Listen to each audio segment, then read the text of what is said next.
ناظرین، فارسی کا ایک مقولہ ہے، دیر آید درست آید۔ تو جو عقل اب ہمارے رہنماؤں کو اور ملک کے وزیر اعظم کو اور اسی طرح عرب ممالک کے جتنے صدر ہیں، وزراء ہیں، ان کو جو اب عقل آ رہی ہے، یہی عقل ان کو پہلے آ جانی چاہیے تھی کہ جب اللہ جل شانہ نے قرآن کے اندر واضح طور پر فرما دیا لا تتخذوا الیہود والنصارى اولیاء،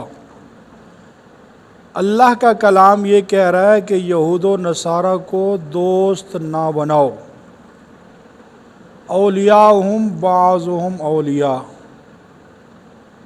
یہ قرآن کی آیت اس طرح ہے کہ یہ ایک دوسرے کے دوست ہیں،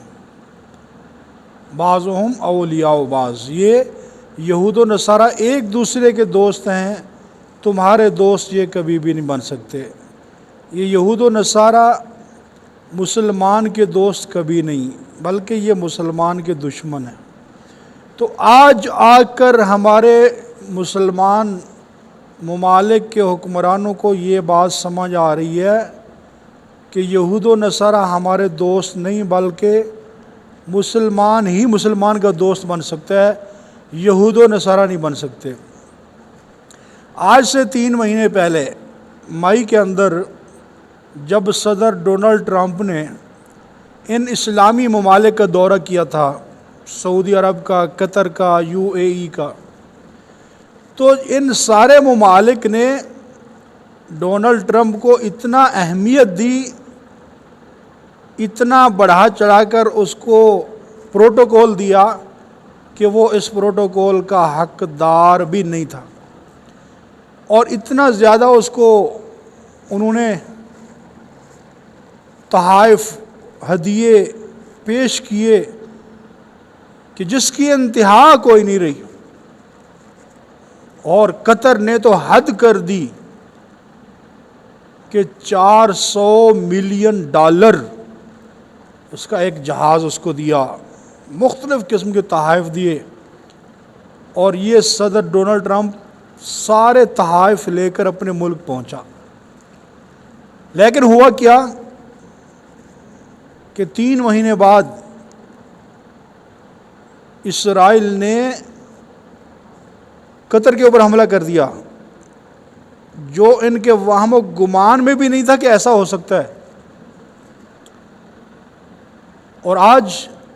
3 مہینے کے بعد وہ سارے تحفے، تحائف، اور حتیٰ کہ ان لوگوں نے صدر ٹرمپ کو راضی کرنے کے لیے اپنی بچیوں کو ننگے سر اور اس کے سامنے بال لہرا کر پیش کیا۔ تو اب ان کی ہوش ٹھکانے آئی، عقل ٹھکانے آئی کہ یہ ہمارے نہیں ہیں۔ تو الحمدللہ یہ بڑی خوش آئند بات ہے کہ اسلامی ممالک کا اتحاد ہوا، اور اسی طرح سعودی عرب اور پاکستان کے درمیان معاہدہ ہوا کہ اگر کسی ملک نے پاکستان کے اوپر حملہ کیا تو وہ سعودی اور عرب کے اوپر حملہ تصور ہوگا، اور اگر سعودی عرب کے اوپر حملہ ہوا تو وہ پاکستان کے اوپر حملہ تصور ہوگا، اور ان کا سارا دفاعی نظام اب ایک ہو گیا الحمدللہ۔ اور الحمدللہ حرمین شریفین کی پہرے داری، حفاظت بھی پاکستان کے ذمہ لگی۔ اب الحمدللہ شہباز شریف کی کوششوں سے، جنرل عاصم کی کوششوں سے الحمدللہ یہ اتحاد بن گیا۔ تو ناظرین دعا کریں کہ اللہ پاک اس اتحاد کو قیامت کی صبح تک قائم اور دائم رکھے، اور ہمارے اسلامی ممالک کے جتنے سربراہ ہیں اللہ ان کو اس بات کی توفیق عطا فرمائے کہ وہ یوں ہی ایک دوسرے کے ساتھ مل کر چلتے رہیں، اور اسلامی ممالک کے اندر جو اتحاد ہوا ہے اور ایک ایسی ٹیم بنی ہے کہ جو ہر وقت ایک ایسا گروپ بنا ہے، ایک ایسا ادارہ بنا ہے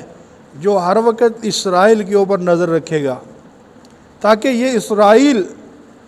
کسی اسلامی ملک کے اوپر حملہ آور نہ ہو سکے۔ اب ان مسلمانوں کے اتحاد کو دیکھ کر امریکہ ہو، اسرائیل ہو، یا جتنے بھی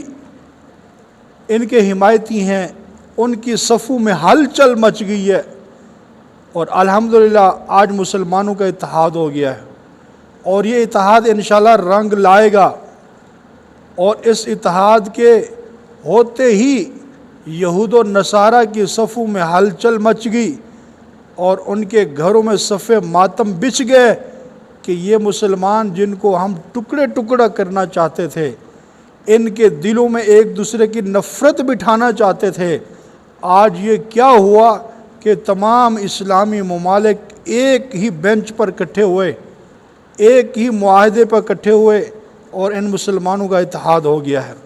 تو ناظرین، یہ بڑی خوش آئند بات ہے کہ الحمدللہ سعودی عرب اور پاکستان کے ایک دستخط ہو چکے ہیں، معاہدہ طے ہو چکا ہے، اور انشاءاللہ آگے چل کر کسی یورپی کنٹری یا اسرائیل ہے یا امریکہ یا کوئی بھی ہے، انشاءاللہ اگر وہ حرمین شریفین پر یا پاکستان پر یا سعودی عرب پر، قطر پر، شام پر حملہ کرنے سے پہلے وہ ایک دفعہ نہیں 1000 دفعہ سوچے گا۔ کیوں؟ اسلامی ممالک کے پاس وہ طاقت ہے اور وہ غیرت ہے اور اللہ کی مدد و نصرت ہے کہ یہ یہود و نصارہ مسلمان کا کچھ نہیں بگاڑ سکتے۔ یہی 313 مسلمان تھے جنہوں نے 1000 کے زیادہ، اس سے زیادہ لشکر کو شکست دی تھی۔ اللہ کی مدد و نصرت مسلمان کے ساتھ تھی۔ آج بھی اگر مسلمان اسی طرح قائم اور دائم رہے، اپنے معاہدے پہ قائم رہے، اتحاد رہا اور مسلمانوں کا تعلق اللہ سے قائم رہا، تو آج بھی یہ کفر کچھ بھی نہیں ہے۔ جس طرح حضور علیہ السلام کے مقابلے، آپ کے مقابلے میں، آپ کے صحابہ کے مقابلے میں جتنا بڑا کفر ہوتا تھا، اللہ اس کو شکست عطا کرتے تھے، اللہ اس کو پامال کر دیتے تھے، ٹکڑے ٹکڑے کر دیتے تھے۔ کیوں؟ صحابہ کرام کے درمیان اتفاق تھا، ان کی نظر اللہ کی مدد و نصرت پر تھی۔ آج بھی اگر اسی طرح الحمدللہ جو یہ اتحاد قائم ہوا ہے، اگر قائم اور دائم رہا، اللہ کرے قائم اور دائم رہے، تو یہ اسرائیل، یہ امریکہ، یہ انڈیا، یہ کچھ بھی نہیں ہے۔ بالکل یہ ریت کی دیواریں ہیں، یہ ریت کے ڈھیر ہیں، ایک منٹ کے اندر یہ اڑ کے دور جا پھینکیں۔ اس لیے میرے بھائیوں، ایک تو ہم نے دعا کرنی ہے کہ اللہ اسلامی ممالک کے درمیان اتحاد قائم اور دائم رکھے۔ انشاءاللہ یہ اتحاد ایک دن رنگ لائے گا، اور تم اپنی آنکھوں سے دیکھو گے کہ الحمدللہ اسلامی ممالک کے اندر جو ہے وہ اتحاد پیدا ہو چکا ہے، اور جتنے غیر مسلم ممالک ہیں، یورپین کنٹری ہیں، وہ اسلامی ممالک کی طرف میلی آنکھ سے دیکھ بھی نہیں سکیں گے انشاءاللہ۔